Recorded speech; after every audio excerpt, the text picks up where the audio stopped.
अस्सलाम वालेकुम। शुरू करती हूँ अल्लाह के पाक और बाबरकत नाम से, जो बड़ा मेहरबान और निहायत रहम करने वाला है। ऑडियंस, अगर आपने अभी तक इस चैनल को सब्सक्राइब नहीं किया तो सबसे पहले इस चैनल को कर दीजिए सब्सक्राइब। शुक्रिया। इफ्तार में काम आने वाली बेहतरीन टिप्स। क्रिस्पी और जायकेदार पकोड़े। इफ्तार में हर किसी के घर में पकोड़े लाजमी बनते हैं।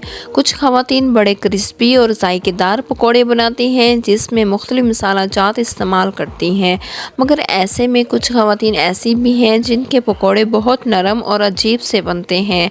क्रिस्पी और मज़ेदार पकोड़े बनाने के लिए बेसन में 1 से 2 चम्मच चावल का आटा या कॉर्नफ्लोर शामिल करें। पकोड़े इंतहाई खस्ता और मज़ेदार बनेंगे। रोज़ा इफ्तार करने के बाद हर आधे घंटे के बाद एक आधा गिलास पानी ज़रूर पिए ताकि जिस्म में पानी की कमी ना हो। दही बड़े बनाते वक्त बड़े बनाने के लिए बीटर में 2 चम्मच दही डालकर अच्छी तरह मिलाकर इस मिक्सचर को तेल में तला जाए और फिर दही बड़े बनाए जाएं तो दही बड़े इंतहाई नरम और मज़ेदार बनते हैं।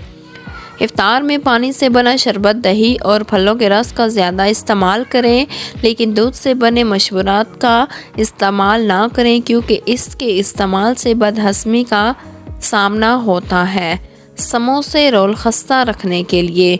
रोल समोसे इफ्तारी से कुछ देर पहले से तल कर रखे जाएं तो नरम और मुरझा से जाते हैं, जिससे इनका जायका अच्छा नहीं रहता। रोल समोसा को खस्ता रखने के लिए तलने के बाद इस पर थोड़ा सा बेसन छिड़क दें।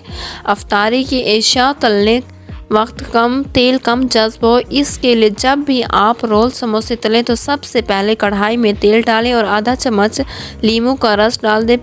फिर अफ्तारी का सामान तलें, तेल कम जज्ब होगा। अफ्तारी में एक साथ 4 से 5 गिलास पानी पीने का कोई फ़ायदा नहीं, बल्कि सेहत के लिए इंतहाई नुकसानदा है। हमेशा थोड़ा थोड़ा करके पानी पिएं। शुक्रिया।